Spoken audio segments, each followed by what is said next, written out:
এই দোয়া যদি তুমি পড়ো, লাউ কানা আলাইকা মিসলু জাবালিন কাবীরিন দাইনান আদাল্লাহু আনকা, পাহাড় পরিমাণ যদি ঋণের বোঝা হয় আল্লাহ এটা পরিশোধের ব্যবস্থা করে দিবেন। আবু উমামা বলে এই দোয়া আমি পড়তে লাগলাম আর পড়তে লাগলাম, কিছুদিন পরে দেখা গেল বিশ্বনবীর শেখানো এই দোয়ার বদৌলতে আল্লাহ তাআলা আমার সব ঋণ পরিশোধের ব্যবস্থা করে দিয়েছেন। আমাদের অনেকে ঋণের বোঝায় জর্জরিত আছে না নাই? থাকলে এই দোয়াটা পড়বেন। এক সাহাবীর নাম আবু উমামা, নামাজের ওয়াক্ত ছাড়া উনি মসজিদে যেয়ে বসে আছে। বিশ্বনবী বললেন, কিরে আবু উমামা, নামাজের তো ওয়াক্ত হয় নাই, মসজিদে কি? সাহাবী বলে, নবী গো, ঋণের বোঝায় এমন টেনশনে আছি, ঘরে থাকতে পারলাম না, মসজিদে চলে আসছে। বিশ্বনবী বলেন, আমি কি তোমার এমন একটা দোয়া শিখাবো যেটা পড়লে আল্লাহ তাআলা তোমার ঋণের বোঝা হালকা করে দিবে? আবু উমামা বললেন, ইয়া রাসূলুল্লাহ, অবশ্যই শিখাবেন। বিশ্বনবী বললেন, তাহলে তুমি পড়বা, আল্লাহুম্মা ইন্নী আউযু বিকা মিনাল হাম্মি ওয়াল হাযান ওয়া আউযু বিকা মিনাল জুবনি ওয়াল বুখল ওয়া আউযু বিকা মিন গালাবাতিদ দাইনি ওয়া কাহরির রিজাল। ও আল্লাহ, তোমার কাছ থেকে দুশ্চিন্তা থেকে পানাহ চাই, কৃপণতা, ভীরুতা, অলসতা, কার্পণ্যতা, এই সব কিছু থেকে, মানুষের কঠোরতা, আমার উপর মানুষের আধিপত্য এবং ঋণের বোঝা থেকে পানাহ চাই। এই দোয়াটা যখন বিশ্বনবী শিখাই দিলেন, আবু উমামা বারবার এই দোয়া পড়েন, আল্লাহুম্মা ইন্নী আউযু বিকা মিনাল হাম্মি ওয়াল হাযান ওয়া আউযু বিকা মিনাল আজজি ওয়াল কাসাল ওয়া আউযু বিকা মিনাল জুবনি ওয়াল বুখল ওয়া আউযু বিকা মিন গালাবাতিদ দাইনি ওয়া কাহরির রিজাল।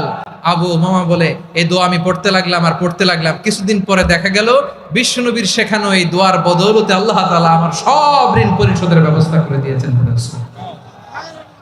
বিশ্বনবীর জামাতা সাইয়্যিদিনা আলী রাদিয়াল্লাহু তাআলা আনহুর কাছে এক লোক এসে বলে, হে আলী, ঋণের বোঝায় আমি জর্জরিত, আমার কিছু অর্থ দিয়ে সাহায্য করো। সাইয়্যিদিনা আলী রাদিয়াল্লাহু তাআলা আনহু বললেন, আমি কি তোমার এমন একটা দোয়া শিখাবো যেটা বিশ্বনবী আমাদের শিখিয়েছেন?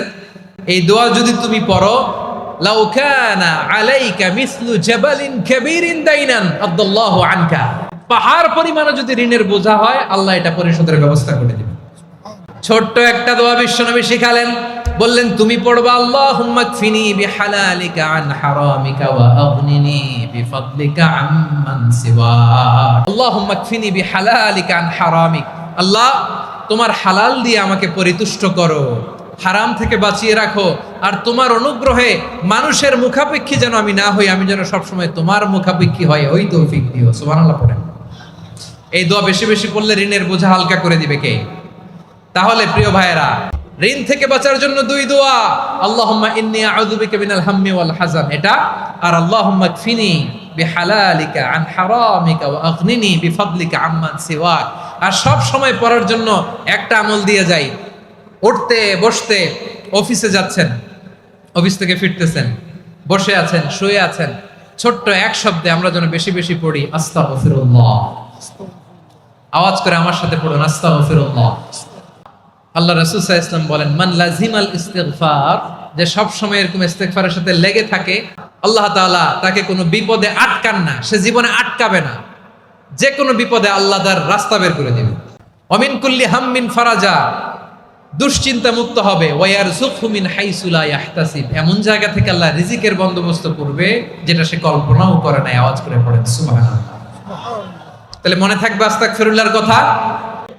আমার প্রিয় ভাইয়েরা, এটা গেল নিজের বিপদ, নিজে যদি বিপদে পড়েন। অন্যের বিপদ যদি দেখেন, এটার জন্য একটা দোয়া আছে। অনেক সময় আমরা দেখি হাসপাতালে ক্যান্সারের 3rd স্টেজে চলে গেছে, লোকটা হ্যাংলা হয়ে চিকন হয়ে হায়রে কি কষ্ট পায়। বিশ্বনবী বলে, একটা দোয়া যদি কেউ অন্যের কোনো বিপদ দেখে পড়ে, ওই বিপদ তার জীবনে কখনো আসবে না। অনেক সময় হয় যে আমরা মহাসড়ক দিয়ে যখন চড়ি, দুর্ঘটনায়, আইরে আল্লাহ, দুর্ঘটনায় মানুষের মাথা একদিকে, দেহ আরেকদিকে, ব্লিডিং, এরকম হয় না? আল্লাহ তুমি হেফাজত করো। বিশ্বনবী বলেন, এই দুর্ঘটনা দেখে কেউ যদি এই দোয়াটা পড়ে, তার জীবনে সে কোনোদিন এরকম অ্যাক্সিডেন্টের সম্মুখীন হবে না। বিশ্বনবী বলেন, অন্যের বিপদ দেখে কেউ যদি পড়ে, আলহামদুলিল্লাহিল্লাযী আফানি মিম্মা বাতালাকা বিহি ওয়া ফাদ্দালানি আলা কাসীরিম মিম্মান খালাকা তাফদীলা, মানে প্রশংসা সেই আল্লাহর, যে আল্লাহ তাআলা তোমাকে যেই জিনিস দিয়ে পরীক্ষা করেছে, আমাকে ওইটা থেকে বাঁচিয়ে দিয়েছে। তোমাকে আল্লাহ যেই বিপদে ফেলেছে, আমাকে ওই বিপদ থেকে তিনি মুক্ত রেখেছে, আর তার অনেক সৃষ্টির উপর আমাকে তিনি প্রাধান্য দিয়েছে। সুবহানাল্লাহ পড়েন। যে কোনো বিপদ, কারো ক্যান্সার দেখে যদি এই দোয়াটা আপনি বিশ্বাসের সাথে পড়েন, জীবনে কোনোদিন ক্যান্সার রোগে আক্রান্ত হবেন না। দুর্ঘটনা দেখে যদি পড়েন, ওই দুর্ঘটনা আপনাকে স্পর্শ করবে না। যে কোনো কারো বিপদ দেখে যদি কোনো বিশ্বাসী বান্দা এই দোয়া পড়ে, বিশ্বনবী বলেন ওই বিপদ তাকে আর ধরবে না। সে যতদিন হায়াত পাবে কোনোদিন ওই বিপদ তাকে স্পর্শ করবে না। এই দোয়াটা পড়তে রাজি আছেন আমার প্রিয় ভাইরা? তাহলে পুরো আলোচনার সেন্ট্রাল থিম হচ্ছে আমাদের জীবনে বিপদ আসবে, কষ্ট আসবে, দুঃখ আসবে, কিন্তু বিপদে আপদে আমরা হাল ছেড়ে দিব না, হতাশ হব না। মুমিন হতাশ হয় না, নিরাশ হয় না, হাল ছেড়ে দেয় না। মুমিন ভরসা রাখে একজনের উপর। আওয়াজ করে বলুন, তিনি কে?